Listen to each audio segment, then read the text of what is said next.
Corporation case, R period, tilde 385, tilde 460, tilde 312, colon U, period S, period. Our son has spoke his truth.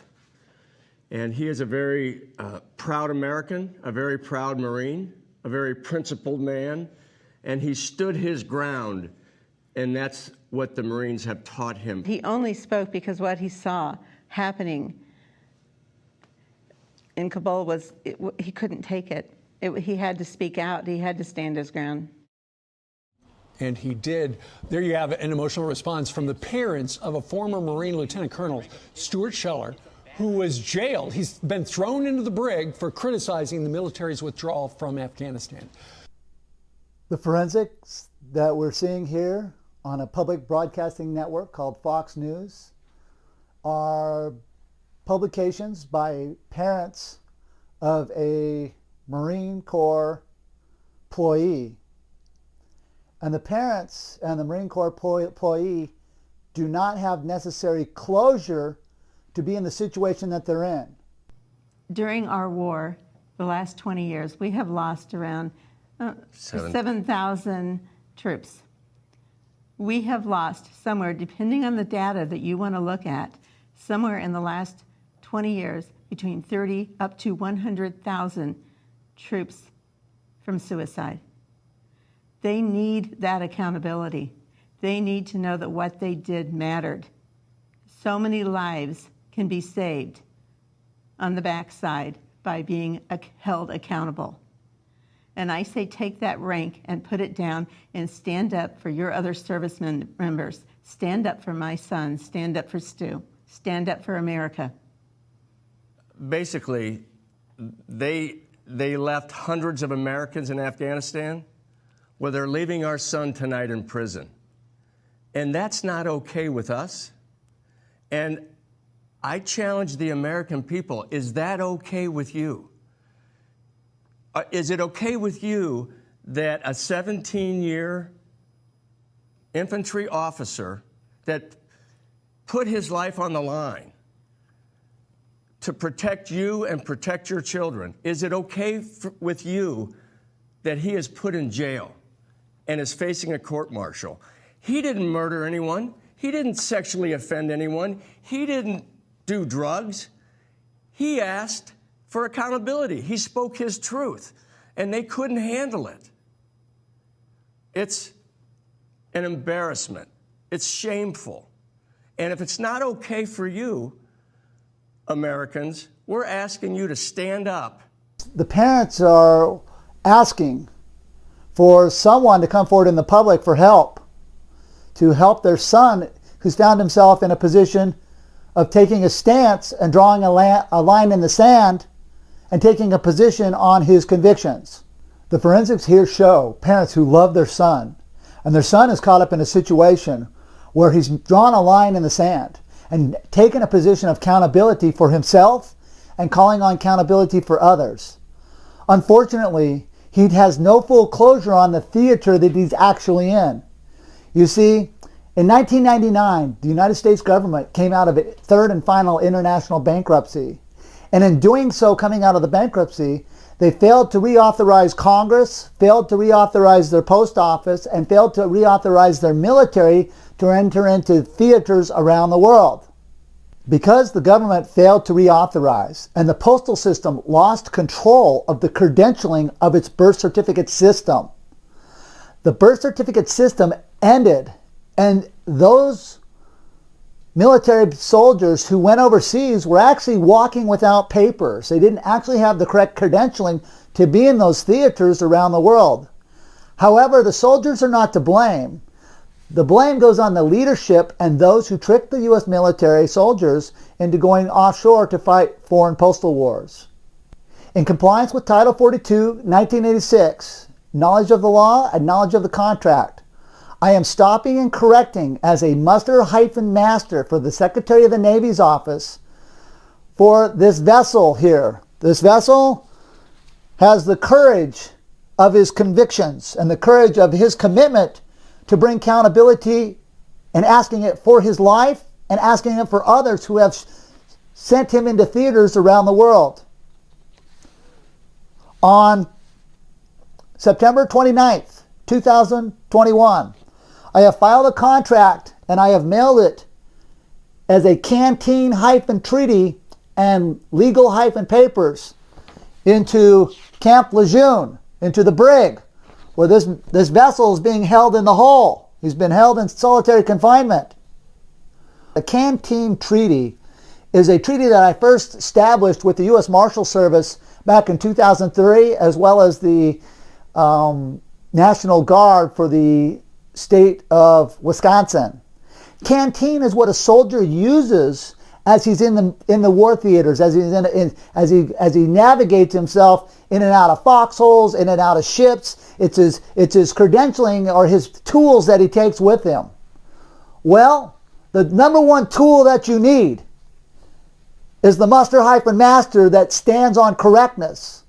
As a muster-master, one of my functions is to stop fraudulent grammar that is being perpetrated against the vessels who are in connection with the U.S. Navy. The Marine Corps is in joint concert with the U.S. Navy.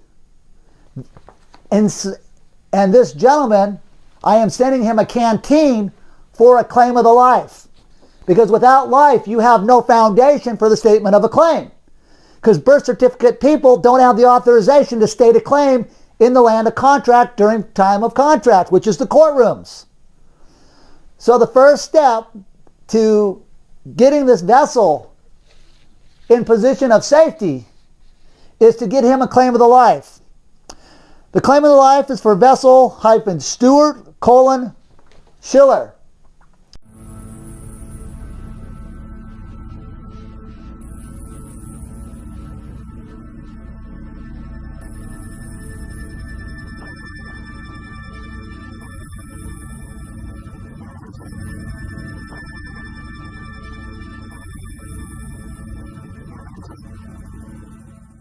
So this vessel contract has been mailed into the brig at Marine Corps Base Camp Lejeune, mailed September 29th, 2021.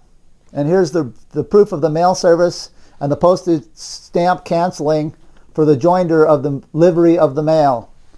The mail is sent in as canteen-treaty and legal-papers. Vessel-Stuart, Scheller, capital letters, because he is in a vessel condition of state. When he gets the contract, he is to autograph the stamp on the first page, autograph the stamp on the second page, and put his postal registration number across the stamp. The postal registration number that he wants to put across the stamp and needs to put across the stamp is the number that was given to him prior to him joining the U.S. Marine Corps.